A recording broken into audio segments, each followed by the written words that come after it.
Just give us a moment. We'll be right with you.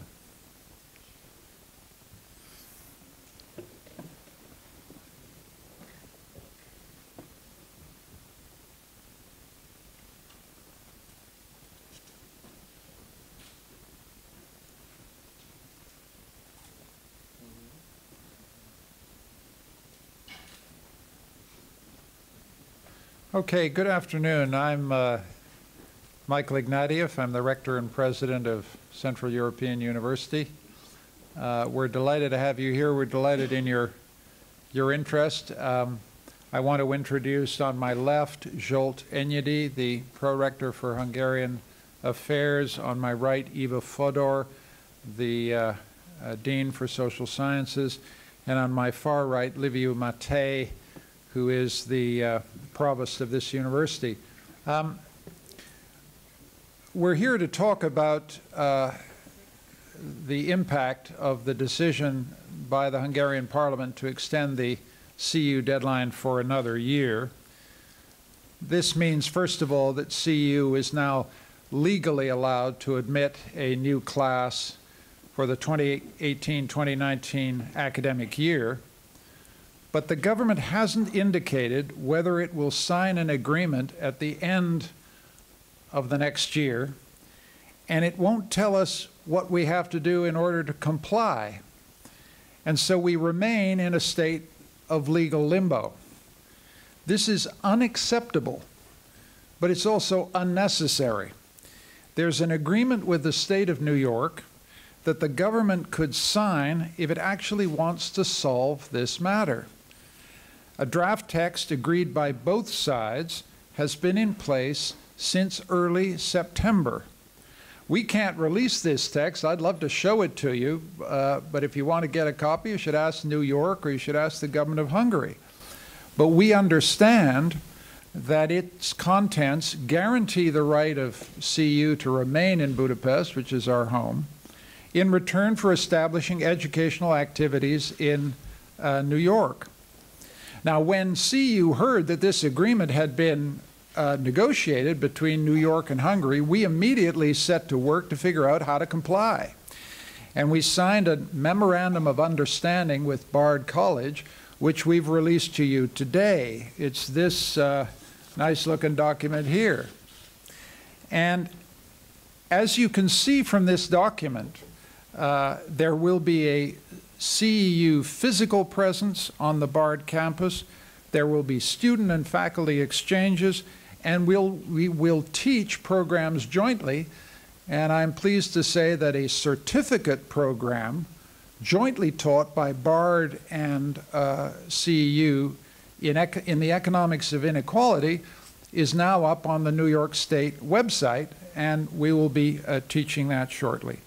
We're also releasing a letter, and that's this document here, from the Commissioner of the New York State Board of Education. This is an important body that accredits Bard and CEU. And they've said, and they've told the Prime Minister this, it's a letter to the Prime Minister of Hungary, that Bard and CEU have the authority to conclude this agreement. So the story, very simply, is that CEU has done everything that it can to comply with Lex CEU. We're complying with the requirement that there be a new bilateral agreement with a state of origin, and we're complying with the requirement that we conduct educational activity there. My question is, why can't the Prime Minister of Hungary take yes for an answer? Hungary has also signed and ratified a similar agreement with Maryland in relation to McDaniel College, and you will have seen that went through the Hungarian Parliament. So why sign an agreement with one United States state and not with another? That looks like discrimination to us. Yesterday, Minister Balog said it would be pointless to sign an agreement now with New York. And yet we hear from New York, it's the rumor at least, that Hungary has not walked away from the table in New York. So we're entitled to ask, what's going on here? Who's in charge? We have been defending our academic freedom for 26 years, and we're proud of the support that we've received from great universities around the world, and especially from our Hungarian colleagues and friends. What they understand, as we do, is that you can't have academic freedom. You can't have academic freedom unless you have the rule of law. Let me be direct and clear with you. Lex CEU has made a travesty of the rule of law. It was introduced without consultation in April. It was passed in 6 days. It's still subject to constitutional challenge. It's contested by the European Commission for violations of European law. It's been criticized by the Venice Commission for its arbitrary and discriminatory application. And now suddenly it's been amended so that a university having spent 6 months in uncertainty may be condemned to another 12 months in legal limbo. Finally, this is just unacceptable, and we call on the Hungarian government to sign the New York Agreement now. Send it to Parliament and restore the rule of law to Hungarian higher education. Thank you, and I'd be happy to take questions about the documents, questions that some of my colleagues may also be able to answer. Who'd like to ask a question here? Don't be shy. Happy to...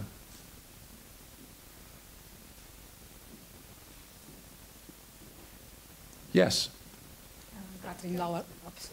Katrien Lauer from the Wiener Zeitung. Can you tell me if you have already faced consequences in terms of less students applying for places in the CEU of this whole situation? I think there's no doubt that a university that's been placed in legal limbo eventually begins to face consequences. If you go outside, you'll see we have a full class. We've got more students we know how to handle with. But over time, we fear that there will be consequences to enrollment. We fear that there will be consequences for retention of faculty. That is, the longer this goes on, the more the university suffers. It's as if we're being slowly strangled. And I wish to make it clear that this is unacceptable. This is why we make this a battle for academic freedom. A university can't be free if someone's slowly strangling it by refusing to make the decisions that it could make. Let me reiterate, just so everybody's clear, we are here to find a solution. We are here to find a compromise. We believe a compromise is on the table in New York. All the government has to do is pick it up and sign it, and this whole thing will be over. We will be happy to go back to work. We will be happy to play our part in Hungarian higher education. We do not seek further confrontation on this issue. But to extend the deadline for a year in this matter inflicts exactly the kind of damage that you're describing. And we have a right, in fact, a duty, to speak out against that way of treating a university. Thank you for your question. Sir. Nick Thorpe from the BBC. Have you had any communication since the agreement was made in the United States? So since you mentioned early September, has there been any communication between you and the government of Hungary since that time? Have they approached you? Have you approached them? Thank you. This is one of the peculiar aspects of our situation. I can say that we have not had bilateral official contact with the Hungarian government since, I want to be precise here, late April. Late April. All of the bilateral contact has been with the Chief Counsel of the Governor of New York and the official designated negotiator, Mr. Altoj. We've accepted that. We've accepted that that is the best way forward. But I don't have any hesitation in saying here today that we would welcome bilateral contact of any kind with the government to seek a solution.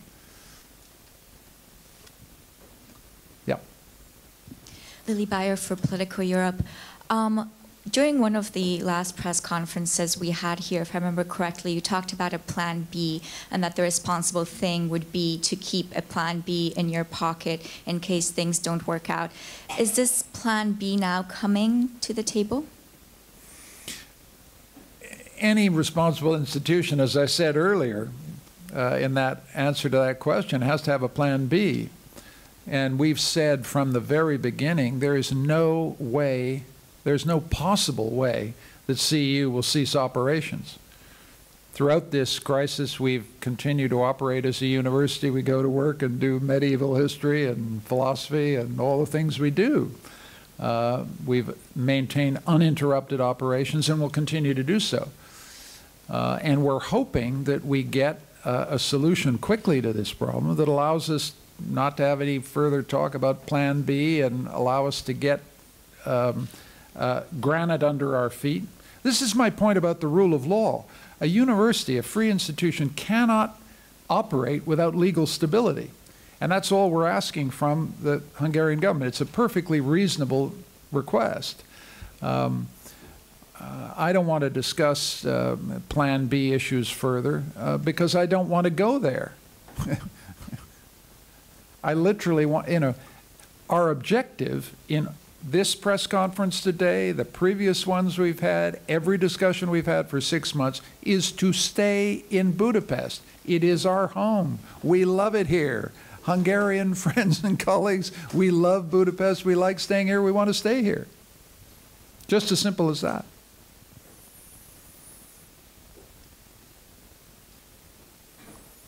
Sir. Peter Murphy, AFP, Agence France Presse. One of the TV channels today reported an anonymous senior government official who told them that the reason for the very sudden extension to the deadline was to avoid signing the agreement and possibly giving the perception of a concession to George Soros during the national consultation which is going on at the moment, and also during the election campaign in the next 5 or 6 months. Would you like to comment about that as a possible reason? I wouldn't like to comment at all. Look, the motives of the government are for the government to explain, not for us. We are sometimes accused of politicizing this matter. All I'll say is that our objective is very simple, which is to remain in business in Budapest as a university. The university is not an NGO, it's not a political organization. We are not in the pay of George Soros. We're an independent organization. I'm responsible not to Mr. Soros, but to a board of 21 trustees. It includes the Chancellor of, Vice Chancellor of Oxford, the Chancellor of the University of California in Berkeley. You can't, this is a detail, folks, but it's very important. You cannot be accredited as a university in the United States unless you can give absolute guarantees of your independence as an institution. So they can say what they want about George Soros. It actually has nothing to do with us. Our view of this is that I can't affect the government's political campaign or its political agenda, but I can ask us to be left alone. Take us out of that. We have nothing to do with that. I have private opinions about this, this matter, but they're private opinions. As an institutional matter, this university is an independent, autonomous. It's a university, and it needs to be left alone. And whatever political agenda the government is running, it shouldn't drag this university in. That's why we're making this point about the rule of law. In a rule of law state, you don't tamper with institutions in this way. You leave them alone. I'm wondering whether my Hungarian colleagues and friends would like to add anything here. Zsolt. In Hungarian? Yeah. Csak aláhúzni szeretném, hogy bár a mai sajtótájékoztató apropója az, hogy a parlament elfogadta a határidők eltolását, az igazi hír nem ez, hanem az, hogy az oktatásért is felelős miniszter bejelentette, hogy okafogyottá vált. a New York-i egyezmény, és ez az, amit nem értünk. Erre szeretnénk magyarázatot kapni. Eva? Anything that you feel needs to be emphasized and added, especially for the Hungarian audience? Meg kell magyaráznunk, hogy miért gond miért lenne gond számunkra még egy évig itt egy megegyezés nélkül létezni. Egy nagyon fontos dolog az, hogy egyetem egy biztonságban létezzen, hogy a diákok tudják, hogy ha ide jönnek, akkor megkapják a diplomájukat, hogy a tanárok, akik itt tanítanak, tudják, hogy lesz még állásuk néhány év múlva.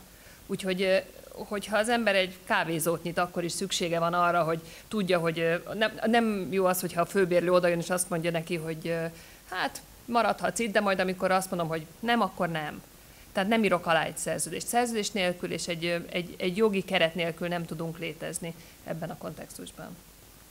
Livia, I'm wondering whether you'd like to add something about how we see the BARD CEU MOU actually operating in practice. Well, yes, actually this is a more general point, and you made it already, Michael.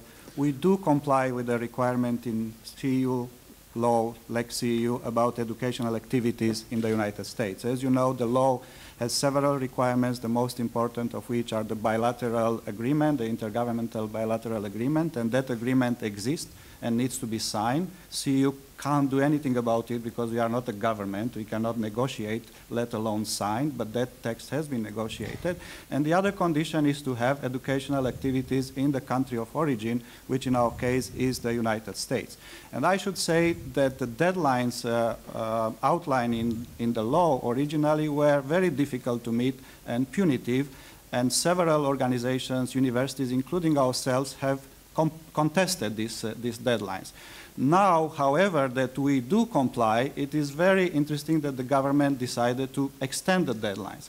And I should say that, you know, the government forced us to comply with these deadlines, but at the same time, they helped.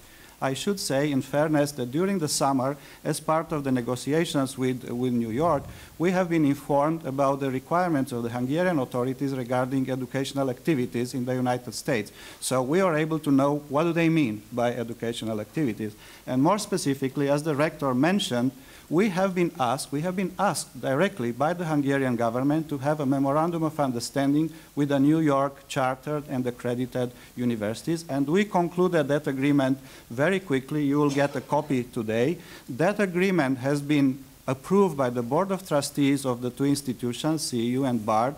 The text of the agreement has been sent officially to the Hungarian government by the Chief Legal Counsel of the Governor of New York. As the rector also mentioned, the highest educational authority in the state of New York has confirmed in a formal letter that this agreement, memorandum of understanding with BARD, is valid and the activities that are outlined there are authentic. So on the formal side, we fully comply with this requirement. Now, you may ask, what exact educational activities? What does it mean de facto that we fulfill this requirement? So we have and we will continue to develop a physical presence in the United States. So we have our own premises by now on the BARD campus. We have and we will continue activities including teaching, research, and training in the United States. And as the rector mentioned, we already have an accredited program in the United States, a registered program, but that's the equivalent of accreditation in Europe. And if you go to the website of the New York State Education Department, you can find that program listed under our name and under the name of the BARD College, because that is a joint program with our New York address. So we do fulfill the conditions that have been communicated to us through the New York state regarding educational activities in the United States. So we don't understand why all of a sudden, the moment we actually fulfill this condition, the government decided to extend the deadline and not to sign the agreement. Question. I want to make sure everybody gets around a second one from you then. Yes, did you ask an official answer from Mr. Balog to explain what he meant by pointless when saying this agreement is pointless? That's one question. And the other, could you detail a little bit the financial damage that had already caused this whole situation to the CEU, and how much, what are the expenditures for this activity in the Bard College? How much does it cost? Well, the expenditure is manageable. The financial losses we're suffering as we go on can't be calculated at the moment because we don't quite know how bad the hit or the impact on our recruitment will be long term. But there's simply no question that a university that's deliberately kept by the government in a state of legal uncertainty to suit their political convenience is a university that is in danger. I don't want to overstate that. Do I look? I'm calm, but we just have to acknowledge this. And no university in Europe, let me make this very clear, no university in Europe has been put through what we've been put through. It's just unacceptable. I'm here having this press conference because we want a solution. But a solution is on the table. And every time we get within reach of a solution, the goalposts get moved. The criteria get changed. In answer to Minister Balog, I always want to treat a minister with the greatest respect, but it's very hard to understand what's going on. The minister gets up yesterday and says it's pointless to sign this agreement. When we know from the discussions that have been going on in New York, we're not at the table, we're only briefed indirectly, that discussions in apparent good faith have been going on for months. So why negotiate in New York if you then get up on a Monday and say it's pointless to conclude an agreement? This kind of double messaging has been going on not just recently, but for months. And CEU is entitled to ask, what is going on? And we can speculate about what's going on. I don't want to. It's not my business. I'm not a political commentator. We all know the atmosphere in this country. But the fundamental issue is an issue about the rule of law. You can't run institutions, free institutions, and we're a proud free institution, without a rule of law basis for your operations. That's what we're seeking from the Hungarian government. They claim to be a member of the European community. Fine. There are standards relating to the rule of law in Europe. There are meetings later this week. This is an important point. There are meetings later this week of the European Council in Brussels, where the heads of government will meet. Mr. Orban will be in the room with other heads of government. They are entitled to ask whether rule of law is respected in Hungary, if this is the way a university is being treated. We don't ask, let me make it clear, we don't ask for special privileges. We don't ask for exemption. We're saying the reverse. We're saying we have complied. What's your problem? Let me repeat it again. Why can't you take yes for an answer? That's our situation. And the accusations that we want special privileges or that we don't respect Hungarian law, it's precisely the reverse. Our argument is that it's the Hungarian government that is not respecting the rule of law. We don't seek controversy here. We're simply trying to explain to the world and to the Hungarian community and to the European press our very unique situation. There is no university in Europe that has ever been put through this experience.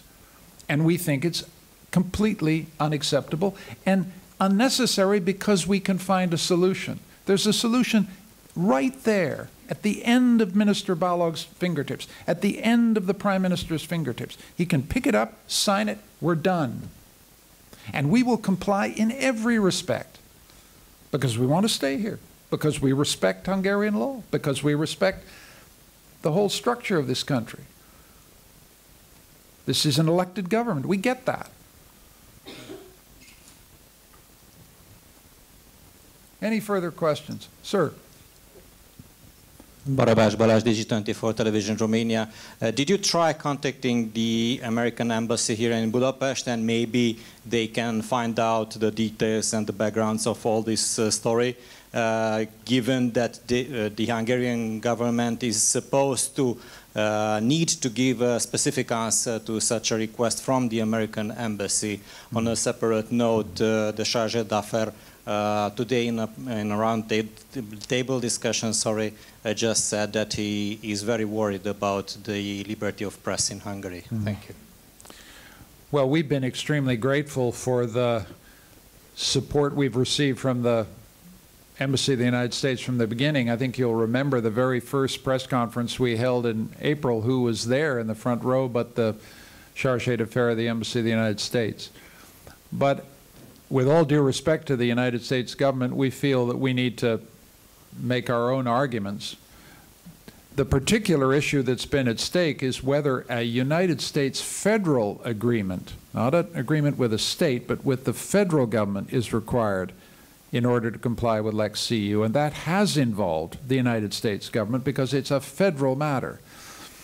And the United States Embassy has been very helpful in pointing out to the government of Hungary that the federal government of the United States has no jurisdiction in higher education, and that you have to deal with the state of New York, and that's why we're dealing with the state of New York.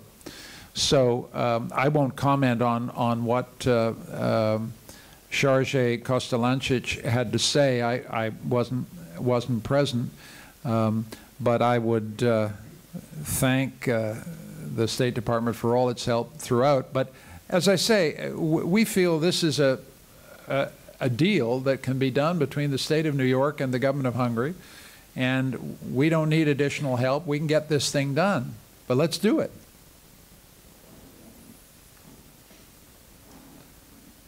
Any other questions, comments, any additional points to make? Yes, sir. Vincsai Kovács László, Pesti srácok. Some months ago, you did say that it's impossible to fulfill the requirements of the new law, but now we see the CEU complies with Lex CEU. So was it impossible or not?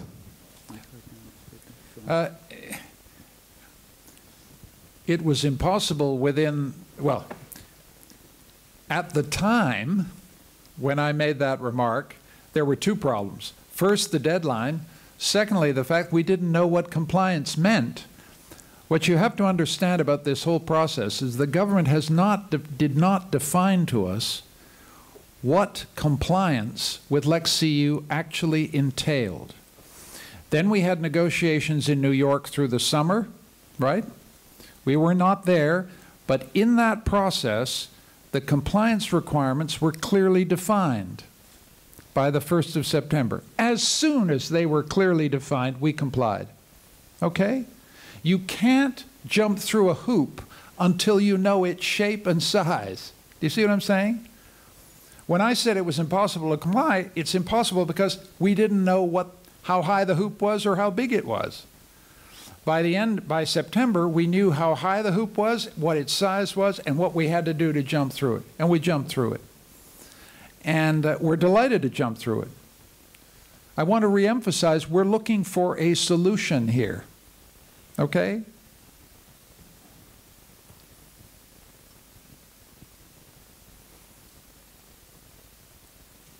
Further questions, comments, any additional remarks? Anything you'd like to say in addition? Maybe just to add to this, at that time... But perhaps in Hungarian as well. Tehát amikor azt mondtuk, hogy lehetetlen ezeket a feltételeket teljesíteni, akkor az egyik feltétel az volt ugye, hogy szövetségi szintű megállapodásra van szükség. Mi tudtuk, hogy ez nem szövetségi szintű kompetencia. Ezért joggal gondoltuk azt, hogy ez a feltétel lehetetlenné teszi itt maradásunkat.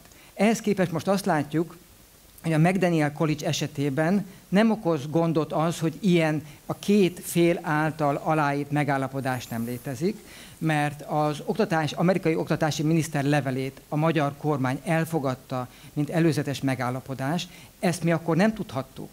Tehát ez egy változás a kormány hozzáállásában, és lehetővé tette azt, hogy most már egyre több feltételt így teljesíteni tudjunk. Tehát megváltozott a helyzet ahhoz képest, ami akkor volt.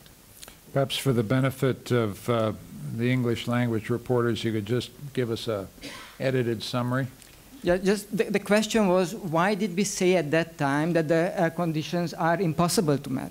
And I pointed out that among other things, one issue that has changed is the insistence of the Hungarian government on a federal level agreement. The Hungarian government has accepted the letter of the education department, the letter in which the minister says that this is a state level competence, not a federal level competence. The Hungarian government accepted that letter as a preliminary agreement. This was a change, and that made possible for the McDaniel College to pass that hurdle, and we assume that it makes possible for us as well to pass the hurdle. Otherwise, it would be a clear case of discrimination. Let me emphasize the discrimination point. You know, we're not complaining, but we're just saying it doesn't make sense to sign a deal with Maryland and ratify it and not to sign a deal with New York. I wish I could show you the text of these agreements. They're very closely modeled on each other. And the text of the agreement I'm talking about is not 40 pages long. It's 2 very simple pages. And the Maryland agreement and the New York agreement are close. They're different because we're different institutions, but they're very close. So it makes no sense to us that you can do an agreement with Maryland and can't do an agreement with New York. You can do an agreement with McDaniels. You can't do an agreement with CEU. We think that's discriminatory. Doesn't make any sense. And the government has not explained why that's the case. Further questions? Sir. Just finally, what does the CEU see as a next step? I mean, it seems now that there's possible stalemate and some indications from the government side that this could be spun out for several months, even possibly to 2019. Well, that's why we're really holding this press conference today, because we're concerned about stalemate. We're concerned about this dragging on. We're concerned about this becoming a political issue in an election year, frankly. It shouldn't be a political issue in an election year. This is a university. There's absolutely no reason for the government to drag it in, and it seems to me to be doing them some harm. It does them harm in the United States. I mean, imagine, you're the governor of New York, and you've been negotiating for 3 months in good faith with the government of Hungary, and suddenly you've got a minister of state saying it's pointless to sign an agreement. What do you think the governor of New York is thinking right now? Okay? What do you think leaders of the other European governments are thinking as they watch a government that doesn't seem to have a clear understanding about what the rule of law implies and requires? In other words, we can't understand why they don't just sign this deal, take this off the table, because it's doing damage to their relations to Europe, and it's doing their damage to their relations with the United States. We want to be constructive. We want to be helpful. We don't want to be an obstacle to good relations with the United States. We don't want to be an obstacle to good relations with the rest of the European community. And the solution is simply to sign this deal and get this matter resolved. Well, thank you. If there are no further questions, thank you very much for coming. We'll be happy to stick around and talk to you privately, and thank you for your interest in this issue. Köszönjük.